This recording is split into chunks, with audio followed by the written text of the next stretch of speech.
Pradeep Tiwari, PD Tiwari और ब्रजेश यादव, ये तीनों नेता अखिलेश यादव के कोर कमेटी के मेंबर थे।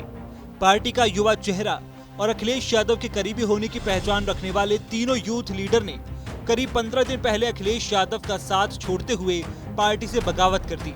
इन तीनों ने जो वजह बताई उसमें एक स्वामी प्रसाद मौर्य भी हैं। स्वामी प्रसाद मौर्य के बयानों की वजह से सपा छोड़ने वाली ये सिर्फ तीन नहीं, इससे पहले इलाहाबाद विश्वविद्यालय की अध्यक्ष रही और प्रयागराज में सिद्धार्थ नाथ के खिलाफ सपा के टिकट पर चुनाव लड़ चुकी ऋचा सिंह, आगरा की महिला नेता और पार्टी प्रवक्ता रोली तिवारी ने भी स्वामी प्रसाद मौर्य के हिंदू देवी देवताओं और रामचरितमानस पर दिए गए बयानों से आहत होकर पार्टी से बगावत कर दी थी। अखिलेश यादव ने इन सभी पर कार्रवाई करते हुए इन्हें पार्टी से बाहर का रास्ता दिखा दिया, मगर स्वामी प्रसाद मौर्य पर कोई कार्रवाई नहीं की।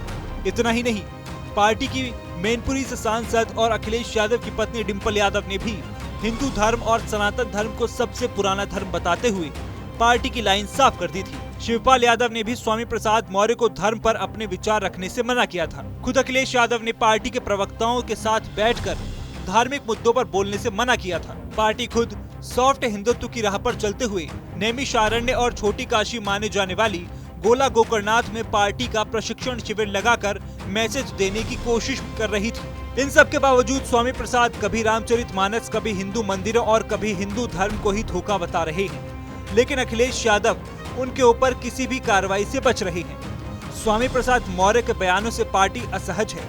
स्वामी प्रसाद मौर्य का विरोध अब सपा के अंदर ही जोर शोर से हो रहा है। मनोज पांडे समेत कई नेता अखिलेश यादव से शिकायत कर चुके हैं, लेकिन स्वामी के खिलाफ अब तक नहीं हुई कोई कार्रवाई से सवाल उठा रहे हैं कि अखिलेश के लिए स्वामी मजबूरी या जरूरी।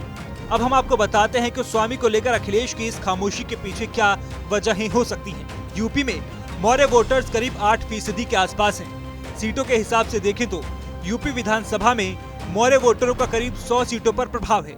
राज्य के इटावा, एटा, फिरोजाबाद, हरदोई, मैनपुरी, फर्रुखाबाद, कन्नौज, झांसी, ललितपुर, बदायूं समेत करीब 12 जिलों में मौर्य जाति का दबदबा है। इतना ही नहीं, लोकसभा के 15 सीटों पर मौर्य वोटर जीत और हार में बड़ी भूमिका निभाते हैं। यूपी के सियासी गलियारों में स्वामी प्रसाद को मौर्य का सबसे बड़ा नेता माना जाता है। रायबरेली, बदायूं, कुशीनगर और प्रतापगढ़ जिले में स्वामी प्रसाद मौर्य की सीधी पकड़ है। वहीं वो रायबरेली और कुशीनगर से खुद चुनाव लड़ चुके हैं, जबकि बदायूं से बेटी को जितवा चुके हैं। प्रतापगढ़ स्वामी प्रसाद मौर्य का गृह जिला है और इलाहाबाद से उन्होंने राजनीतिक करियर की शुरुआत की थी। 2024 में अखिलेश 6 में से 5 सीट हर हाल में जीतने की तैयारी में जुटे हैं। स्वामी प्रसाद इस अभियान में सबसे फिट हैं। इसीलिए अखिलेश उनके खिलाफ बयान देने वाले नेताओं पर कार्रवाई कर रहे हैं। इसके अलावा स्वामी प्रसाद मौर्य अपने बयानों के जरिए मुद्दा तय करने और माहौल बनाने में माहिर हैं। बसपा शासन में जब भी किसी मुद्दे पर मायावती घिरती थी तो उस वक्त स्वामी प्रसाद मौर्य मुद्दे को डाइवर्ट कर देते थे। स्वामी एक अच्छे वक्ता हैं। माना जा रहा है कि स्वामी अपने हिंदू वोट बैंक में बंटवारा करना चाहते हैं।